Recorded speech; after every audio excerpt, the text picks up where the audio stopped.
বিশ্বকাপ মাঠে গড়ানোর আগেই রাজনৈতিক উত্তাপ বাড়ছে টুর্নামেন্ট ঘিরে। বিশ্বকাপে ইরানের অংশগ্রহণ নিয়ে প্রকাশ্যে প্রশ্ন তুলেছেন মার্কিন প্রেসিডেন্ট ডোনাল্ড ট্রাম্প।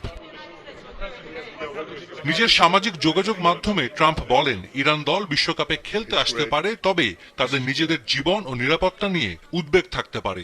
এ মন্তব্য এমন এক সময়ে এসেছে যখন মধ্যপ্রাচ্যে উত্তেজনা চরমে।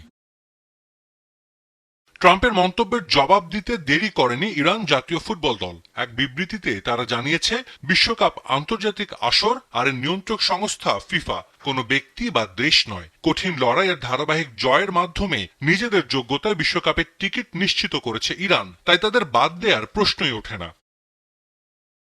ইরানের বিবৃতিতে আরও বলা হয়, যদি কোনো স্বাগতিক দেশ অংশগ্রহণকারী দলগুলো নিরাপত্তা নিশ্চিত করতে না পারে, তাহলে সেই দেশের বিশ্বকাপ আয়োজনের যোগ্যতা নিয়েই প্রশ্ন উঠতে পারে। অর্থাৎ নিরাপত্তা উদ্বেগ থাকলে সমস্যাটা ইরানের নয়, স্বাগতিক দেশের। তবে বিতর্কের মাঝেই আরেক বার্তায় ট্রাম্প আশ্বস্ত করেছেন, বিশ্বকাপে অংশ নেয়া খেলোয়াড় ও দর্শকদের জন্য যুক্তরাষ্ট্র নিরাপদ পরিবেশ নিশ্চিত করবে। রাজনৈতিক টানাপোড়েন বাড়লেও এখন পর্যন্ত ইরানের বিশ্বকাপ অংশগ্রহণ নিয়ে কোনো সিদ্ধান্ত পরিবর্তনের ইঙ্গিত দেয়নি ফিফা। আগামী 11 জুন থেকে 19 জুলাই পর্যন্ত যুক্তরাষ্ট্র, মেক্সিকো ও কানাডায় যৌথভাবে হবে 48 দলের বিশ্বকাপ।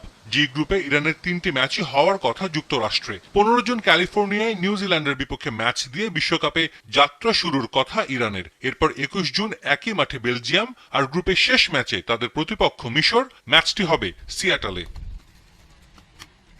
বিশ্বকাপে সুযোগ পেয়েও কোনো দলের না খেলার নজির নেই আধুনিক ফুটবলে। ইরান শেষ পর্যন্ত যদি সরে দাঁড়ায় বা ট্রাম্পের ওই মন্তব্য ধরে নিরাপত্তা শঙ্কায় বিশ্বকাপে না খেলে, তবে কি হবে তা বলা কঠিন। এ বিষয়ে মুখে কুলুপ এঁটে রেখেছে ফিফা।